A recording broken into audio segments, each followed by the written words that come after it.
महर्षि तुरीय क्या है?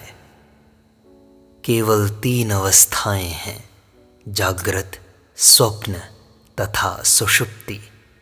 तुरीय चतुर्थ नहीं है, यह इन तीनों का आधार है, किंतु लोग इसको सहज रूप में समझ नहीं पाते। इस कारण इसको चतुर्थ अवस्था तथा केवल सत्यता कहा जाता है। वस्तुतः यह किसी वस्तु से पृथक नहीं है, चूंकि यह समस्त घटनाओं का आधार है।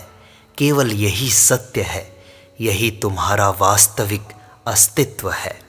तीनों अवस्थाएं इसी पर क्षणिक दृश्य की भांति प्रकट हो केवल इसी में लीन हो जाती हैं, अतः वे मिथ्या हैं। चित्रपट के चित्र पर्दे पर केवल अस्थाई छाया हैं। वे प्रकट होकर कभी आगे तथा कभी पीछे चलते हैं, एक बदल कर दूसरे आते हैं, अतः मिथ्या हैं। जबकि पर्दा सदैव अपरिवर्तित रहता है। कलापूर्ण चित्र भी इसी प्रकार है। आकृतियां असत्य हैं तथा पर्दा सत्य है। हमारे साथ भी ऐसा ही है। जगत के दृश्य आंतरिक अथवा बाह्य केवल अस्थाई दृश्य हैं तथा हमारी आत्मा से स्वतंत्र नहीं हैं। उनको सत्य तथा उनकी स्थिति अपने से बाहर मानने का हमारा यह जो स्वभाव बन गया है, यह स्वभाव ही हमारे निज स्वरूप को छिपा रहा है और अन्यथा को सामने ला रहा है।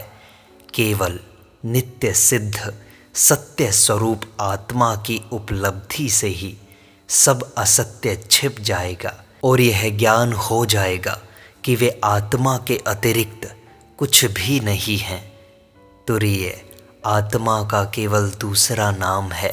हम जागृति, स्वप्न, सुषुप्ति का भान रखते हुए भी स्वयं अपनी आत्मा से अनभिज्ञ रहते हैं। तथापि आत्मा अभी और यहाँ है, केवल यही सत्य है, इसके अतिरिक्त कुछ नहीं है। जब तक देह से तादात्म्य में रहता है, जगत हमसे बाहर स्थित प्रतीत होता है। केवल आत्मा का साक्षात्कार करो, तब संसार है ही नहीं।